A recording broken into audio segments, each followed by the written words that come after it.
Today marks 1 month now since a deadly tornado outbreak that hit North Texas. It really wreaked havoc through Denton, Collin, and Cooke counties, but the community of Valley View was hit especially hard that night. 7 people were killed, even more were injured. Homes and businesses turned into piles of rubble as storms just ripped through.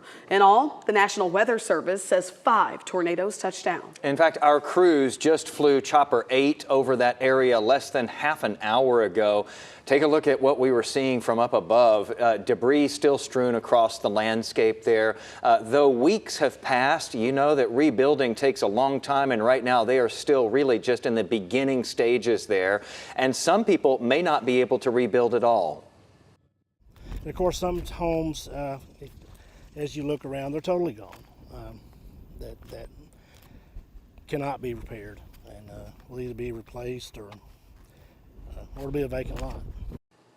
The sheriff, in giving us the update today, says that there has been a lot of cleanup progress. That's the good news. The county, though, still working with FEMA now, trying to get all of that debris removed.